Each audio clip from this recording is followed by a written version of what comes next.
Fenómenos paranormales, orbes, activismo ufológico, soñando con la liberación, investigación y difusión. OVNISpain.com. Presento de Fernando Domínguez la biografía. Empezó en el 2010 con la ufología. Nació en febrero del 86 en Zamora.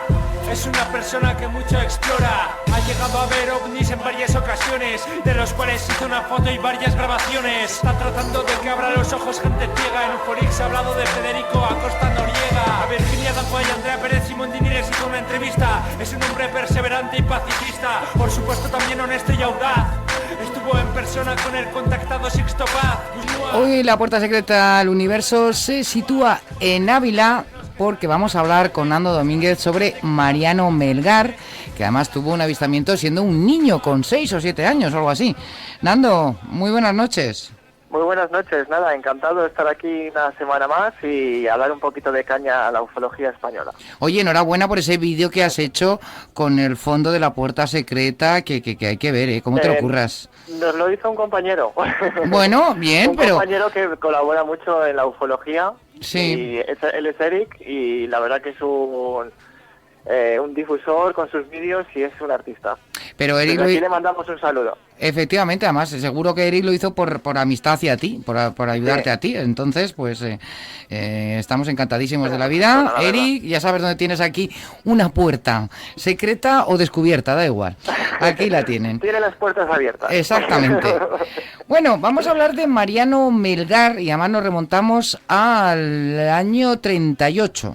Madre mía. En plena guerra mía. civil española. En plena guerra, efectivamente. Una pregunta antes de empezar, Nando. Soy Miguel Ángel, buenas noches. Buenas. Bueno, aparte de que Mariano Melgar era un excelente poeta peruano,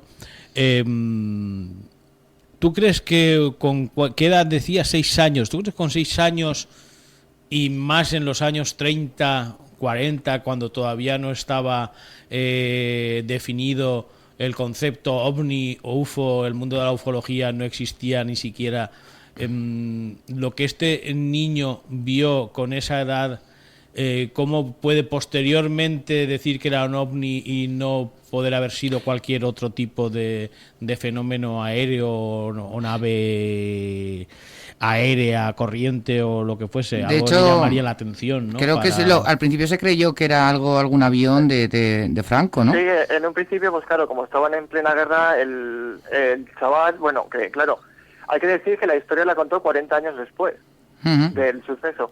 Y en un principio pues se pensaba que eran aviones, pero claro, a él lo que le llamó muchísimo la atención fueron estos seres que bajaron del platillo. Ah, bueno, ahí ya lo cual llevaban, pues, iban tapados y con antenas y cosas un poco raras, y los movimientos que hacían, para él, pues 40 años más tarde, pues dijo que para él lo que en un principio había pensado que era algo de la plena guerra civil, pues 40 años más tarde de hecho, no, de este planeta, ¿no? Ahora nos cuentas, pero creo que le atacaron y todo al niño, No, ¿eh? es que Le hicieron daño en un ojo. Con esa edad y en esa época no tenía mucho referente al que claro, poderse dirigir.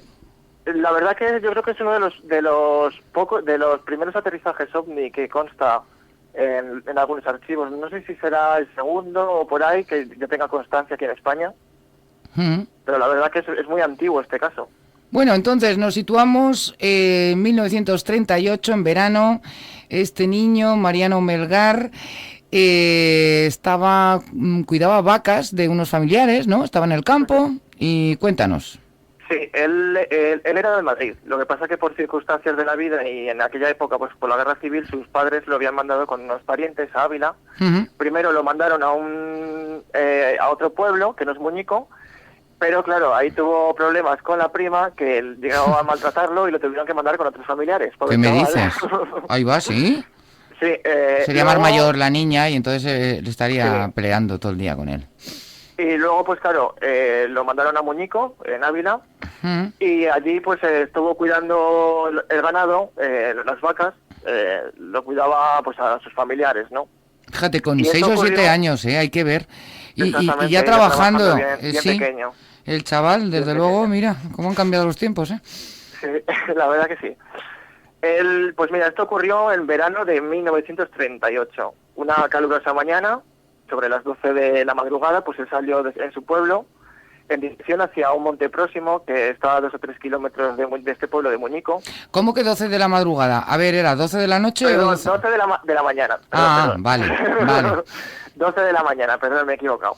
He dicho madrugada, pero quería decir por la mañana. Vale, admitido. Ya está. Pues él conocía bastante bien el lugar, porque allí podían pastar las vacas tranquilamente por el prado, y cerca había un bosque donde había un manantial con agua fresca muy transparente y que incluso se podría llegar hasta beber. Llegó al bosque, como un día más normal de su vida, se sentó en los árboles para contemplar cómo disfrutaban las vacas de pastar, para controlar un poquito todo, ¿no? Sí. Y de repente pues empezó a escuchar una especie de zumbido que sonaba muy fuerte y ¿sabes? Le hacía un poquito daño a los oídos. Entonces miró al cielo, y entre el cielo, pues como he dicho, un cielo despejado, en pleno verano, 12 de la mañana, y empezó a ver pues una especie de destello, ¿no? Un destello que era, claro, que destacaba mucho a la luz del día. Sí. Le llamó la atención tanto que pues de repente llegó a comprender, cuando el destello se iba acercando más, que era un aparato redondo. El destello dice que era como de color plata, los destellos que lanzaba. Que resulta que el aparato llegó a aterrizar cerca del bosque donde él se encontraba y se debió posar en la tierra. Sí. Pues él, como cualquier niño intrigado con 6 o 7 años, pues ya sabes que la intriga de un crío pues es lo más, ¿no? Le llama la atención todo. Claro. Él se escondió detrás de un tronco, comenzó a espiar el aparato. Imagínate su cuerpo escondido y la cabeza asomada ahí en un tronco, ¿no? Viendo toda esa escena. El aparato se posó en el suelo y nada más posarse dejó de emitir ese zumbido. Sí. Pues claro, él en un principio se preguntaba qué es lo que estaba viendo. El aparato era redondo, él describía que era redondo, de unos 15 o 20 metros de diámetro, con una pequeña cúpula en la parte superior. Sí.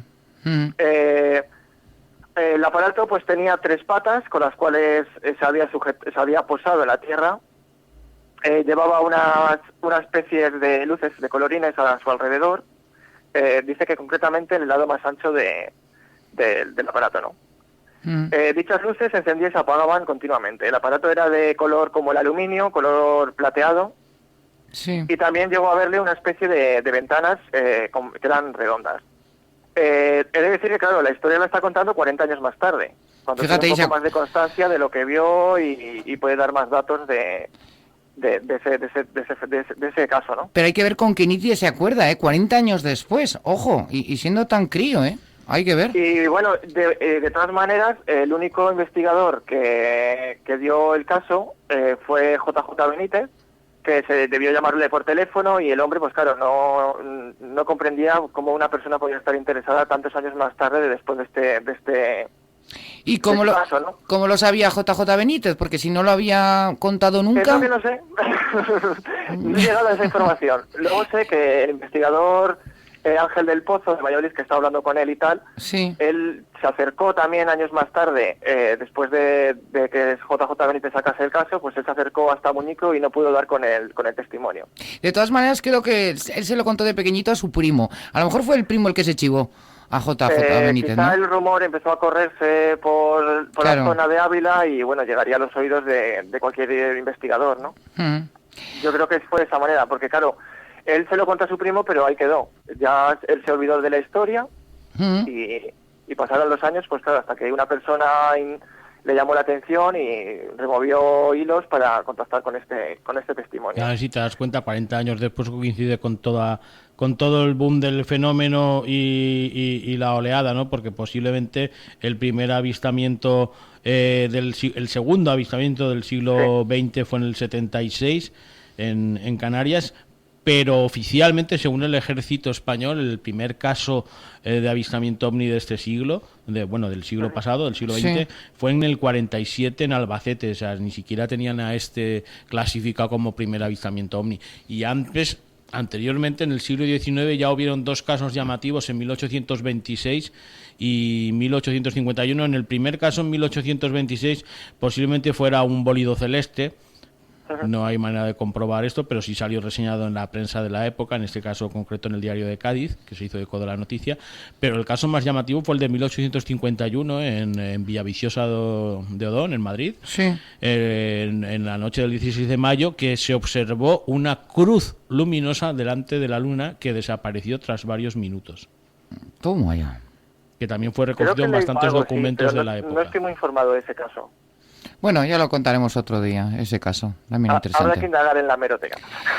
Bueno, y entonces estaba parada esta nave o lo que fuese, pero no solo eso, sino que de repente se abrió, ¿verdad? Y bajaron... Sí, de repente como que se abrió una especie de puerta que él dice que medía aproximadamente de 2 metros por 2 de anchura, 2 de largo por 2 de ancho, ¿no? Ujú. La puerta la describía como los ascensores, ¿no? Ya. Al mismo tiempo que se abrió la puerta, pues aparecieron una especie de rampilla, como una rampa, como tipo cuña, ¿no? Ujú. De unos 2 metros de longitud aproximadamente. La rampa se quedó a un palmo del suelo y dice que de repente se hizo un silencio total. Ujú. De repente, entre esa puerta que se había abierto, vio aparecer pues a una especie, él decía en un principio como un hombre, ¿no? Sí. Después de ese salió un segundo individuo y luego llegó a salir hasta un tercero, ¿no? Los 2 primeros bajaron a unos pocos metros de la nave, bajaron por la rampa y estaban como en el terreno, un poco, digamos, cerca de la nave, ¿no? Estaban, pues digamos, uno de ellos puclillas, estaban como recopilando algo del suelo, no sabía si decirse, el testigo decía que no sabía si eran tierra o plantas, Ya. pero que sí que andaban recolectando algo por la zona. Ujú. Llevaban como una especie de, como en las manos, como una especie, como si fuese un saco o algo similar, ¿no? Para guardar esas muestras que estaban recopilando. Ujú. Pues esta persona, Mariano, que con 6 o 7 años, pues seguía mirando escondido. Y bueno, claro, la curiosidad pudo con él, intentó acercarse. Y justo cuando casi no andó ni 5 metros, cuando el humanoide, el tercer humanoide, que es el que se quedó en la puerta, que digamos que dice que era de los más bajos que los otros 2, le lanzó una especie de destello, ¿no? Que casi lo tira como de espaldas. Sí. Aquello le asustó y retrocedió hasta los árboles otra vez. Pues estos humanos afuera seguían, digamos, con su faena, y el testigo dice que hablaban como una especie de palabras que él nunca llegó a comprender. Ya. Ujú. Él seguía mirando y ya pues decidió acercarse al aparato por segunda vez, ¿no? Pero el que vigilaba, pues esta vez volvió a repetir ese destello y a Mariano pues se quedó quieto, ¿no? Y esa vez le hizo como daño en los ojos, decía. Sí, que le dio directamente, le apuntó a los ojos. Bueno, a lo mejor no fue con intención. El destello.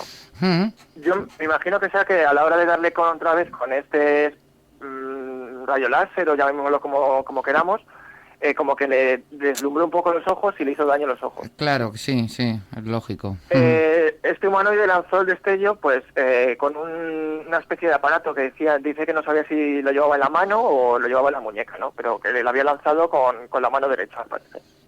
Pues estaba claro que este ser no quería que se acercase Mariano a la puerta, ¿no? Y él decidió no seguir, ¿no? Y el chaval se quedó Es otra que vez escondido. según la primera ahí. directiva, no se puede Es- intervenir en una civilización ajena. Es que, a Todos ver- los que siguen Star Trek lo saben. Luego, pues a los 15 o 20 minutos aproximados, Ujú. los que estaban recolectando esas muestras, pues volvieron hacia el aparato, ¿no? Y claro, aquí es cuando dice que le llamó la atención, ¿no? Que ya, no sé, la forma de andar, la forma de vestir, etcétera, ¿no? Caminaban muy despacio y con ciertas dificultades, como los movimientos similares como los hacen los astronautas, ¿no? En la Luna. por ejemplo. Como a cámara lenta, ¿no? Como si es una película así. Exactamente, sí. Y además decía que cuando estos seres recolectaban en la especie de saco que llevaban, Sí. pues como que él lo veía como a cámara lenta, Mm, como si tuviesen algo con la gravedad o algo, ¿no? Como que se claro. movían un poco mal. Y llevaba una especie de escafandra, ¿no? Llevaban una especie de escafandra y una máscara que le tapaba la cabeza, que era tipo cuadrada, con una pequeña antena Ujú. en lo alto de la cabeza. Yo creo que de ahí vienen los marcianitos verdes con la antena en la cabeza, ¿no? Parecidos a los astronautas, ¿no? Por lo que veo. Sí, él decía que sus trajes pues eran muy similares a los de un astronauta, eran de una sola pieza, de color plateado, pero un poco más oscuro.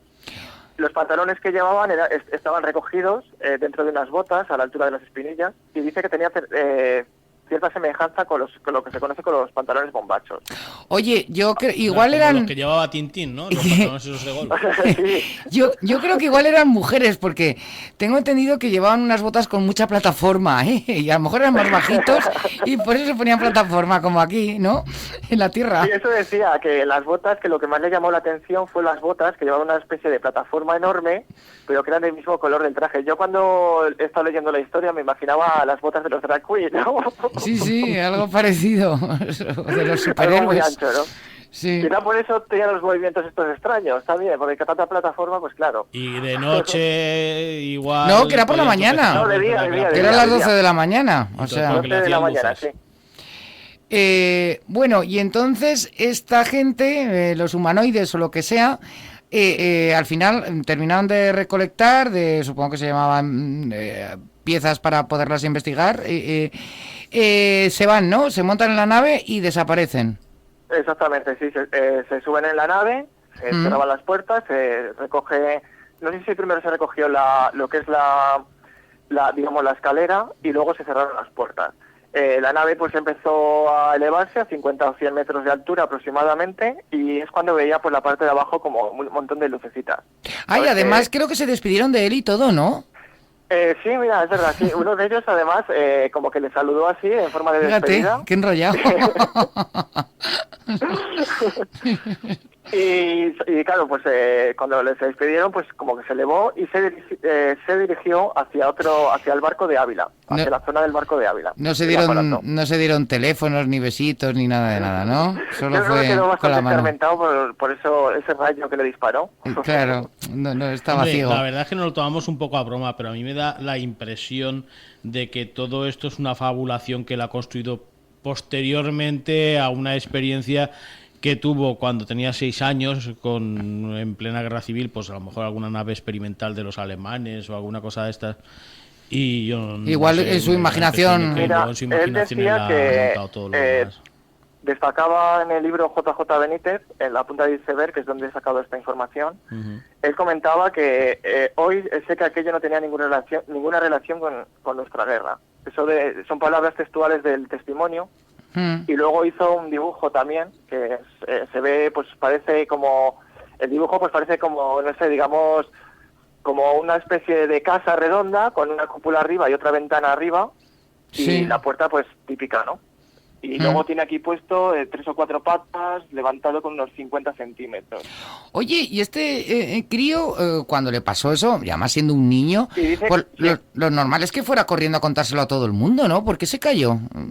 Creo que se lo contó a su llegó primo. a casa y se lo debió contar a su primo, pero el asunto quedó olvidado. No sé exactamente por qué. Pasaría a mí. Y a sus padres, bueno, a sus padres no, pero a su familia adoptiva. A su familia.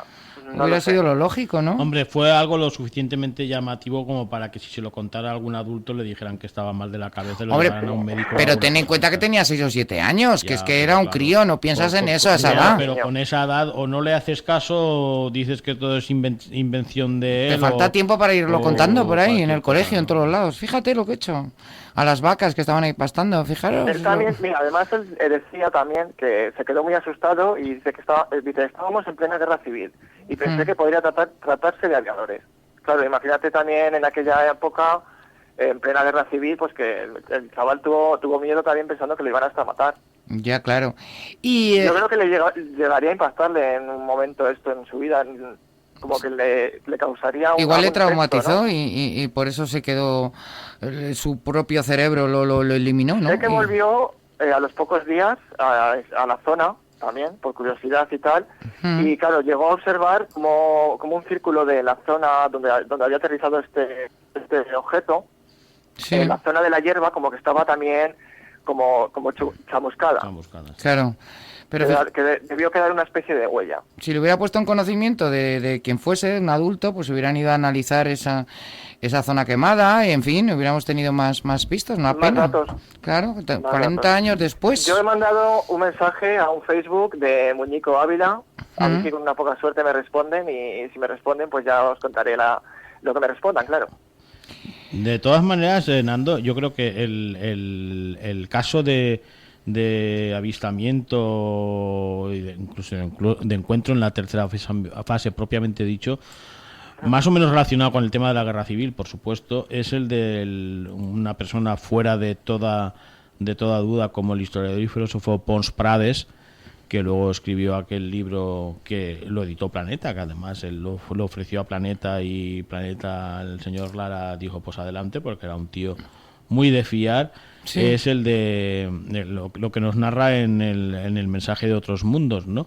Lo que pasa es que, dada la característica intelectual de este personaje y su creencia en un mundo mejor y demás historias, con todo lo que él cuenta en el libro que los supuestos humanoides le transmitieron y demás historias, al final no sabes si realmente es un avistamiento, un encuentro en la tercera fase, o es algo que él utiliza para construir una especie de libro de ficción dentro del género de la ciencia ficción, por decirlo de algún modo, para transmitirnos un propio mensaje humanista a él mismo, con la excusa argumental de ese supuesto encuentro y posterior viaje en la nave de los humanoides que contactaron con él, ¿no? ¿Tú lo conoces, el caso de Pons Prades? No conozco esa información. Bueno, pues ya Esa información desconozco. De todas maneras, antes de estar en la puerta, antes de participar en la puerta secreta, nunca me había indagado tanto en estos casos. Siempre había hecho entrevistas a testimonios, y bueno, ahora es cuando he empezado un poco más a informarme sobre ciertos casos que han ocurrido. Siempre he estado centrado en mi zona, en Zamora, y ahora es cuando estoy empezando a indagar un poco en casos de España. Claro, que la puerta secreta me he comprado un mogollón de libros que me están llegando poco a poco para tener más información sobre casos de avistamientos en España que me llamen la atención y poderlos contar y sacar más fuentes, porque claro, aquí en este caso, por ejemplo, solo he podido sacar una fuente de información. Ya, que es que lo que digo... Es cierto que lo que cuentan, si vamos a otros casos ocurridos, también de encuentros con humanoides, de disparos, de estos seres y tal. Vuelvo a poner el caso de una persona de Tordesillas, Martín Rodríguez, que fue disparado por un ovni, y casualmente también de ese ovni salieron una especie de como de rayos, que claro, que de esos rayos que eran, él me explicaba en persona que eran como cuando cierras una persiana y las motas de polvo pasan por la lucecilla de los rayos del sol entre la persiana, más o menos me decía algo que era como eso, ¿no? Por lo tanto, este caso, yo a la hora de lo que ha dicho, el rayo que le disparó, que le hizo daño en los ojos y tal, me puedo hacer una pequeña idea que este mundo, este caso está muy relacionado con otros casos también, coinciden muchas cosas, las patas del ovni, que si fueron de 3 a 4, el disparo también que recibió este testimonio, hay muchos casos similares, la verdad. Bueno, pues estaremos atentos a todas las investigaciones, y lo que decimos, claro, no podemos hablar solo de Zamora, porque la puerta secreta, afortunadamente, hoy en día se escucha pues en más de 70 ciudades, y no solo en España, nos escuchan también en el extranjero, en Alemania, en Sudamérica, en muchos sitios, y hay que hablar, somos internacionales, gracias a las redes sociales también, que nos pueden escuchar vía online, a través de la página radio4g.com, así que hay que cubrir todo el espectro mundial. Seguiré investigando y a ver... Tiene mucho curre por delante. Mucho pues curre tiene por delante. Ahonda en el caso de Pons Prades, que es muy, muy interesante y muy curioso. Me lo apunto. Tengo pendiente ya el siguiente caso, que estoy sacando muchísima información porque hay mucha información sobre el caso. Y bueno, lo tengo ahí pendiente para una futura puerta secreta, porque todavía no sé si lo sacaré a tiempo, porque quiero sacar toda la información posible. Recopilar toda la información real y quitar la paja hacia un lado. Porque me va a llevar semanas. ¿Pero de quién? ¿De quién vamos a hablar? Este caso es de Sevilla. ¿De quién? No, ocurrió en Sevilla el caso. Se llamaba Adrián Sánchez y fue una persecución ovni que ocurrió en Sevilla. Ahí ya te he dicho, hay muchísima información. El testimonio ha hablado bastantes años más tarde también. Fue entrevistado por diferentes investigadores. La Guardia Civil creo que hizo unos informes, que los tengo por aquí guardados, y también salió mucha hemeroteca y salió la noticia en la prensa, y bueno, parece un caso, él era paracaidista también. ¿De qué año es el caso? Pues ahora mismo exactamente no sé decírtelo. Creo que es ¿De los 70? parece que sí, pero exactamente ahora mismo ya te digo, no te lo sé decir. Es que hubo una película así un poco cutre de aquella época que se inspiraba en un caso de esos, pero bueno, la película iba por otros derroteros. Se llamaba El hombre perseguido por un ovni. Y si era cutre tampoco la recomendamos, ¿no? Bueno. De momento tengo la recopilación de las fuentes, toda la información que he recopilado, pero todavía no tengo lo que es la información agrupada, como quien dice. Bueno, si encuentras a Mariano Melgar y lo entrevistas, aquí queremos la entrevista, en la puerta secreta. Sí. Entrevistados también. A ver qué suerte y por lo menos la persona que le he mandado el mensaje, que lleve ese Facebook, ese canal, por lo menos me responde y que me dé una pequeña información nueva, si es que él la tiene, claro. Porque como he comentado, el investigador Ángel del Pozo se acercó hasta allí, hasta la zona, y no le fue posible contactar con él. Bueno, pues Nando, te dejamos que sigas investigando el cielo y la próxima semana más cosas. Cuídate. Venga, hasta la semana que viene. Adiós.